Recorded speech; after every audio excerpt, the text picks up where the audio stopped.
Pendant plus de 2 décennies, Karine Le Marchand a été une figure incontournable du paysage audiovisuel français. Avec son sourire radieux, sa voix douce et son regard bienveillant, elle est devenue la confidente attitrée de centaines d'agriculteurs à la recherche de l'amour dans l'émission culte L'Amo. Il faut dire que le regard public peut être cruel. Lorsqu'on est une femme médiatique, une célébrité, chaque mot, chaque geste, chaque sourire peut être analysé, détourné, jugé. Karine, longtemps, a préféré se taire. Pas par honte, mais par pudeur, par nécessité aussi. D'abord pour se reconstruire après des relations qui y ont laissé des cicatrices, ensuite pour protéger sa fille, Alia, qu'elle élève seule depuis toujours. Sa vie de mère a toujours été sa priorité. Mais derrière cette carapace professionnelle et cette image de femme forte, Karine cachait un cœur silencieusement blessé, un cœur qui avait aimé sans être pleinement reconnu, un cœur qui avait souffert sans bruit, jusqu'à ce qu'un homme vienne.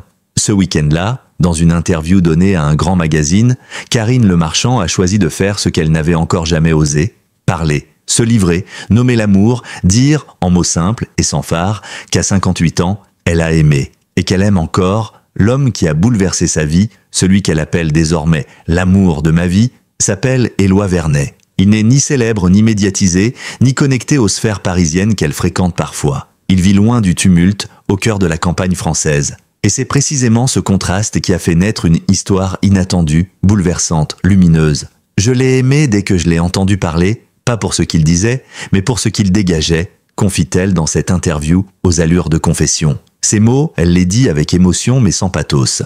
Karine ne cherche pas à choquer ni à provoquer. Elle témoigne. Parce qu'elle sait que, dans un monde saturé d'apparence, il est essentiel de rappeler que l'amour peut encore être vrai, simple, profond. Il m'a permis de me rencontrer moi-même, ajoute-t-elle. Une phrase à la fois mystérieuse et révélatrice. Pendant des années, Karine a été associée à une image, celle de la femme libre, autonome, drôle, piquante, et c'est vrai, elle l'est. Mais cette liberté, elle l'a parfois payée cher. Être libre, c'est aussi être seule. Et dans le tourbillon de ses tournages, de ses engagements, de ses causes sociales qu'elle défend avec ardeur, lutte contre la grossophobie, inclusion des familles monoparentales, valorisation du monde rural, elle avait mis de côté ses propres élans. Elle s'était en quelque sorte oubliée. La solitude sentimentale, elle l'a vécue comme un état de fait sans jamais s'en plaindre publiquement. Elle n'a jamais exhibé ses peines ou ses regrets. Karine a toujours eu cette élégance du silence. Mais aujourd'hui, elle en ressent le besoin. Dire qu'elle a aimé, et surtout, qu'elle aime encore. Que cet amour, loin d'être un conte de fées, l'a transformée. Non pas par ce qu'il lui a apporté de spectaculaire, mais par ce qu'il a révélé en elle. Une capacité à s'abandonner, à faire confiance, à accepter d'être vue sans maquillage, sans artifice. Il y a dans cette confession quelque chose de profondément subversif. Dans une société où les femmes sont trop souvent réduites à leur jeunesse, leur apparence ou leur performance, Karine affirme haut et fort qu'à 58 ans, on peut encore aimer pour la première fois comme si c'était la seule fois. Et que cet amour-là, mature, apaisé, enraciné, est peut-être le plus puissant. L'identité d'Éloi Vernet, elle aurait pu la garder secrète. Elle a hésité, mais elle a finalement décidé de le nommer. Parce que cet homme, selon ses propres mots, lui a redonné confiance en l'amour. Parce qu'il mérite d'être reconnu pour ce qu'il est. Un homme sincère, droit, humble. Parce qu'en le nommant, elle l'honore. Et en s'exposant un peu, elle inspire beaucoup. D'une histoire que Karine Le Marchand a longtemps gardée pour elle n'est pas une fin. C'est un commencement. Un pas de côté, un souffle nouveau, et pour beaucoup, une leçon d'humanité, de courage et d'authenticité. Elle ouvre un chemin, celui de l'amour sans honte, sans âge, sans besoin de justification. Lorsque Karine Le Marchand a prononcé pour la première fois le nom d'Éloi Vernet, une onde de mystère a immédiatement parcouru les réseaux sociaux. Qui était donc cet homme inconnu du grand public, mais capable de conquérir le cœur d'une femme aussi exposée, admirée et convoitée ? La réponse, aussi simple que bouleversante, se niche dans ce que Karine a toujours recherché chez un homme, l'authenticité. Éloi Vernet n'est pas une célébrité. Il n'a jamais mis les pieds sur un plateau de télévision, ne possède aucun compte Instagram et ne cherche ni la reconnaissance ni l'exposition. Il est éleveur, un homme de la terre, un passionné de nature et de silence. Originaire d'un petit village du Vaucluse, Éloi a repris l'exploitation familiale après le décès brutal de son père. À une époque où beaucoup de jeunes tournent le dos à l'agriculture, lui a choisi de s'ancrer dans ses racines. Il élève des chevaux de trait, cultive de manière raisonnée et milite localement pour une agriculture durable, respectueuse du vivant. Sa voix, grave et posée, tranche avec le brouhaha moderne. Son regard, franc et doux, respire l'honnêteté. Et c'est sans doute cela qui a touché Karine, bien plus que les mots. Leur rencontre s'est faite lors d'un tournage hors caméra, au détour d'une journée passée à repérer de futurs profils pour l'amour était dans le pré. Karine, en repérage, visite plusieurs exploitations. Quand elle arrive chez Éloi, elle est d'abord surprise par la beauté du lieu. Une vieille bastide entourée d'oliviers, un potager luxuriant et un enclos où gambadent paisiblement chevaux, chèvres et poules. Mais c'est la présence d'Éloi qui la bouleverse. Il ne cherche pas à lui plaire, il parle simplement. Il offre un café, lui parle de sa jument qui va mettre bas, de la sécheresse qui menace ses récoltes, de sa solitude parfois pesante, mais aussi de ses petits bonheurs. Il n'a rien à vendre. Et elle, pour la première fois depuis longtemps, se sent vue pour ce qu'elle est vraiment. Je ne saurais pas expliquer ce qui s'est passé. Il y a des rencontres qui bousculent de sans prévenir. Avec lui, j'ai tout de suite ressenti une évidence, racontera-t-elle plus tard. Pourtant, cette évidence ne s'est pas immédiatement transformée en romance. Karine, prudente, s'est imposée une distance. Et Éloi, respectueux, n'a pas forcé les choses. C'est par des appels espacés, des messages simples. « Comment vas-tu » Il a plu aujourd'hui qu'un lien s'est tissé, lentement, à contre-courant du tumulte moderne. Éloi Vernet n'est pas un homme volubile. Il parle peu, mais chaque mot compte. Il n'offre pas de grandes déclarations, mais il agit. Il construit une cabane pour Karine sous un figuier, lui prépare une infusion de thym quand elle est fatiguée, lui montre les constellations à la tombée de la nuit. Des gestes minuscules pour certains, mais immenses pour elle. Et c'est dans ce quotidien hors du commun que leur amour est né. Karine le marchand, que l'on a souvent vu en talons et robes de créateur, découvre avec lui le bonheur des bottes pleines de boue, des levées de soleil sur les collines, des repas partagés sans téléphone. Il m'a reconnecté à l'essentiel, à une forme de vérité que j'avais un peu perdue. Pour Éloi, la relation avec Karine fut également une révélation. Loin de la peur d'être dépassé par sa notoriété, il a trouvé chez elle une femme attentive, fragile parfois, drôle souvent et profondément humaine. Il ne regarde pas la télé, il ne savait même pas que j'étais connue. Il m'a découverte comme une femme, pas comme une image, dit-elle avec un sourire mêlé de gratitude et de tendresse. Bien sûr, tout n'a pas été facile. Il y a eu des ajustements, des peurs, des doutes. Éloi redoutait l'invasion médiatique. Karine craignait qu'on lui reproche de mélanger vie privée et publique. Mais ensemble, ils ont trouvé un équilibre, un pacte de discrétion, un respect absolu de l'autre. Ce qui rend leur relation si particulière, c'est peut-être la radicalité avec laquelle ils ont décidé de la vivre en dehors du regard des autres. Dans une époque saturée de récits amoureux surjoués, surmédiatisés, le choix du silence, du retrait, de la simplicité est un acte d'amour en soi. Un acte fort, un acte révolutionnaire. Aujourd'hui, Karine parle d'Éloi comme de « l'homme qui a su l'écouter vraiment ». Et Éloi, dans la plus grande sobriété, confirme qu'il l'aime pour ce qu'elle est et non pour ce qu'elle représente.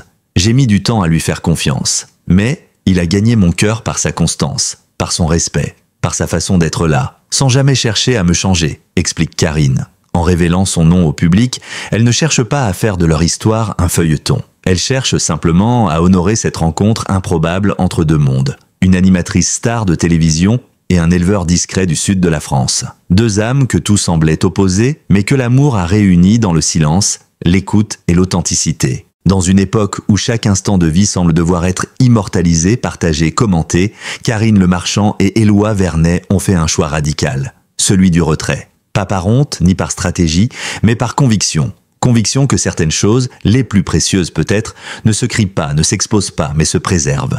Leur amour, construit à l'abri des regards, est devenu pour eux un sanctuaire, un lieu invisible, inviolable, qui leur appartient entièrement, un espace où ils peuvent être eux-mêmes, sans masque, sans mise en scène. Karine, qui connaît les rouages de la célébrité mieux que quiconque, savait les dangers d'une relation médiatisée. Elle avait vu, chez ses amis du métier, les conséquences de la surexposition. Les couples soumis au jugement permanent, les rumeurs alimentées par le moindre détail, les ruptures déformées par les magazines. Elle ne voulait pas cela pour Éloi. Et plus encore, elle ne voulait pas cela pour leur histoire. Dès le départ, on s'est dit, on vit pour nous, pas pour les autres. Et ce pacte a été notre force. Ainsi, pendant presque 3 ans, Karine et Éloi ont vécu leur amour dans une discrétion absolue. Aucun cliché ensemble, aucune apparition publique à deux, pas un mot dans la presse. Même dans les cercles professionnels proches de Karine, très peu savaient. Ce silence, ils l'ont cultivé comme on cultive une plante rare, avec soin, patience et respect. Ce fut aussi un défi, car vivre un amour clandestin, même par choix, demande des ajustements, des sacrifices. Surtout lorsqu'on est une figure publique et que chaque déplacement peut éveiller les soupçons. Karine jonglait alors entre ses obligations télévisuelles à Paris et ses escapades champêtres chez Éloi. Elle enchaînait les plateaux de M6, les événements médiatiques, les engagements associatifs, Puis, dès qu'elle le pouvait, elle disparaissait. Direction le Vaucluse. Là-bas, elle se démaquillait, enfilait des bottes, troquait son téléphone contre un sécateur, sa voix de télé contre des silences partagés. Elle devenait simplement Karine, pas l'animatrice, pas la star, juste une femme amoureuse. Éloi, de son côté, ne comprenait pas toujours le monde dans lequel évoluait Karine. Mais il l'acceptait, il l'observait parfois avec étonnement, mais sans jugement. Il l'accueillait toujours avec la même chaleur, la même simplicité. Pas de fleurs, pas de champagne, juste une soupe chaude, un plaid sur le canapé et les bras grands ouverts. Et pour Karine, c'était suffisant. C'était même tout ce qu'elle avait toujours cherché. Ce contraste entre leurs deux univers n'a jamais été une source de conflit. Au contraire, il est devenu un pont, une passerelle entre deux mondes qui s'enrichissent de l'un l'autre. Karine lui a fait découvrir les cafés littéraires, les expositions, la culture urbaine. Éloi lui a appris les noms des plantes, les rythmes de la terre, les joies du silence. Ensemble, ils ont construit un espace commun, fait de compromis et de curiosité. Un couple moderne mais enraciné. Malgré leur amour, les questions pratiques se sont vite posées. Où vivre? Comment conjuguer deux vies si différentes? Karine ne voulait pas abandonner ses projets à Paris, mais elle avait besoin de cette respiration que lui offrait la campagne. La solution s'est imposée d'elle-même, alternée. Elle passe désormais plusieurs semaines par saison chez Éloi. Ils vivent en décalé, mais en accord, sans règles strictes,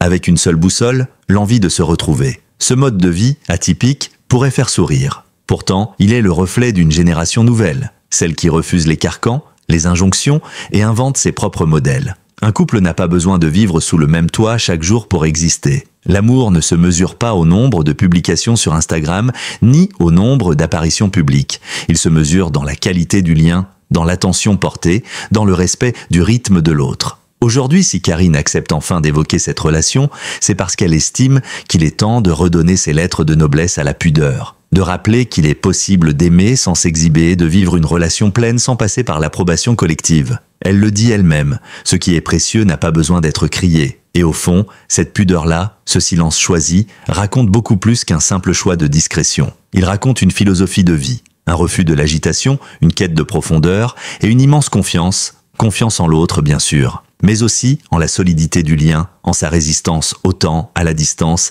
à l'éloignement volontaire du tumulte. Avec Éloi, Karine a construit une forteresse invisible, un refuge. Et c'est peut-être cette invisibilité qui rend leur amour si lumineux. À 58 ans, Karine Le Marchand n'est plus la femme qu'elle était à 30 ou même à 40 ans. Comme elle le dit elle-même, elle a traversé des tempêtes, surmonté des blessures, affronté les doutes, les trahisons, la solitude. Elle a été mère, compagne, femme libre. Elle a vécu des relations inachevées, des amours contrariés et a souvent dû se reconstruire seule. Cette maturité, cette expérience de la vie et du cœur, elle l'a portée longtemps comme un poids, parfois comme une armure. Et puis Éloi est arrivé. Avec lui, ce n'est pas un coup de foudre au sens classique du terme. Ce n'est pas une passion brûlante, impétueuse, destructrice. C'est une chaleur douce, une lumière constante, une présence apaisante. C'est une histoire d'adulte, mais d'un romantisme profond. Ce n'est pas un feu d'artifice, c'est une flamme qui ne s'éteint pas, confie Karine avec tendresse. Elle a mis du temps à comprendre qu'elle pouvait encore aimer, et surtout qu'elle pouvait être aimée pour ce qu'elle est vraiment. Dans le monde médiatique où elle évolue, les relations peuvent être biaisées. Attirance pour la notoriété, recherche de confort, envie d'être vue. Avec Éloi, tout cela a disparu. Il n'a pas cherché à profiter d'elle, il n'a jamais essayé de la changer. Il l'a accueillie avec ses forces et ses fragilités. Cette vulnérabilité, Karine a appris à l'accepter. Elle qui, pendant si longtemps, a cultivé l'image d'une femme forte, indépendante, solaire, a dû se rendre à l'évidence. L'amour véritable demande de lâcher prise, de baisser la garde, de se montrer dans sa vérité, sans maquillage ni rôle. Avec Éloi, elle peut pleurer, rire, s'énerver, douter et être aimée quand même. Il n'a pas peur de mes silences, il n'a pas besoin que je sois parfaite. Il me regarde comme si j'étais déjà complète, raconte-t-elle. Ces mots, simples en apparence, témoignent d'un bouleversement profond. Car ce regard, Karine ne l'avait jamais vraiment connu. Un regard sans exigence, sans attente, juste une reconnaissance tranquille. Ce renouveau affectif s'est aussi accompagné d'un changement intérieur. Karine dit avoir retrouvé une légèreté qu'elle croyait perdue. Elle se surprend à rêver, à faire des projets, à rire pour rien. Elle cuisine, jardine, monte à cheval, lit des romans d'amour, des choses simples, des plaisirs oubliés,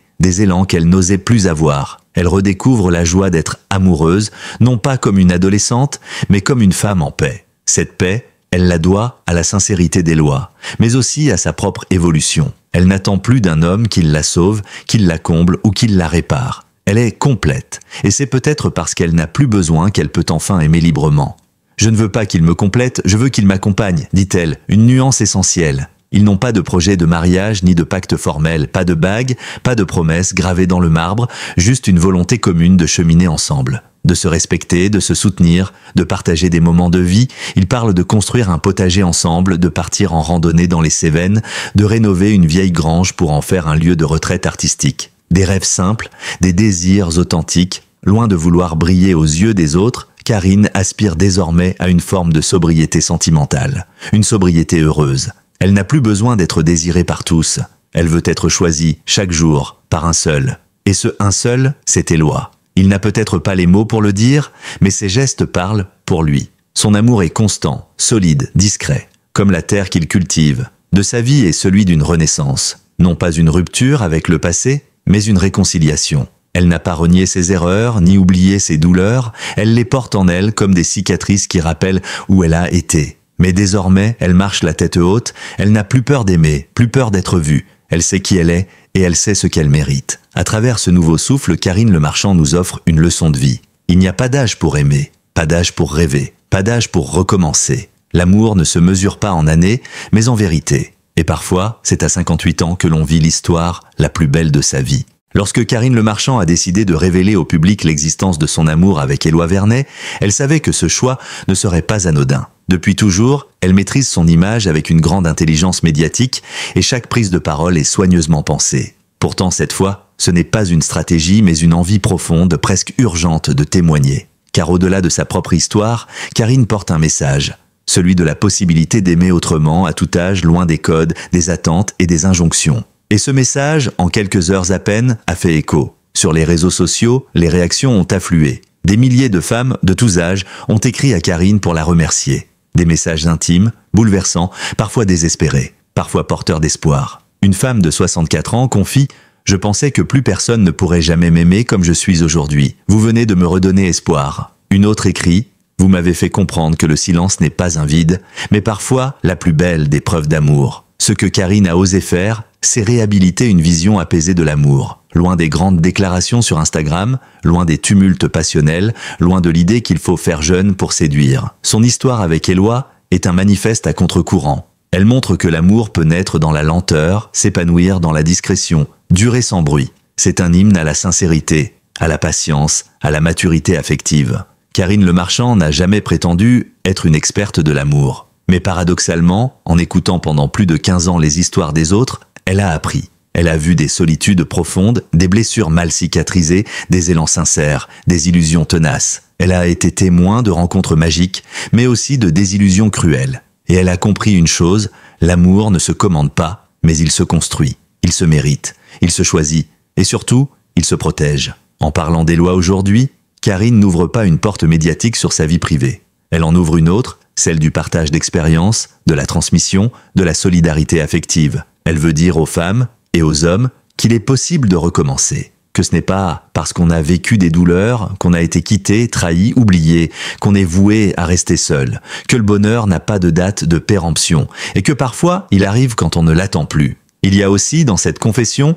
une dimension féministe subtile. Karine affirme qu'une femme peut être accomplie, médiatisée, mère, indépendante et encore désirable, qu'elle n'a pas besoin d'un homme pour exister, mais que si elle en trouve un qui respecte son intégrité, alors elle peut aimer sans se renier. Elle refuse l'idée selon laquelle, passé un certain âge, une femme doit se résigner à vivre seule ou dans le souvenir d'un amour passé. Elle refuse aussi l'idée que les relations ne valent que si elles sont officialisées, commentées, mises en scène. En révélant le nom d'Éloi Vernet, elle l'expose, certes, mais avec respect et douceur. Elle ne l'invite pas sur les plateaux, elle ne le met pas en vitrine. Elle le nomme simplement comme pour dire « cet homme existe, il m'a aimé et je l'aime, cela suffit ». Aujourd'hui, Karine continue son parcours avec la même énergie, le même sourire, la même élégance. Mais il y a quelque chose de nouveau dans son regard, une lumière plus douce, une forme d'alignement intérieur, elle semble plus sereine, plus ancrée. Comme si cet amour lui avait permis de se retrouver, de se recentrer, de respirer autrement. Elle le dit elle-même dans la conclusion de son entretien. On ne choisit pas quand l'amour arrive, mais on peut choisir de l'accueillir. Et moi j'ai choisi. Cette phrase résonne comme une invitation à ouvrir les yeux, le cœur, l'âme, à ne pas renoncer, À croire que l'amour n'est pas réservé à la jeunesse, ni aux contes de fées, mais qu'il peut surgir dans le silence d'un après-midi d'été, entre deux regards échangés, dans une ferme paisible du Vaucluse. Et c'est peut-être cela la plus belle leçon que nous laisse Karine Le Marchand. L'amour n'est pas toujours spectaculaire. Mais il peut être grand, même s'il est simple. Et parfois, ce sont les histoires les plus discrètes qui font le plus de bruit dans le cœur. Merci d'avoir regardé cette vidéo consacrée à Karine Le Marchand et sa magnifique histoire d'amour avec Éloi Vernet. À 58 ans, elle nous prouve qu'il n'est jamais trop tard pour aimer sincèrement et profondément. Si cette histoire vous a touché, laissez-nous un commentaire pour partager vos impressions ou vos propres expériences. Pensez à vous abonner pour ne manquer aucune de nos prochaines vidéos consacrées aux célébrités et à leurs moments les plus humains. Un petit like nous aide énormément à faire grandir cette belle communauté. Merci pour votre fidélité et à très bientôt pour de nouvelles confidences émouvantes, des révélations exclusives et des récits inspirants.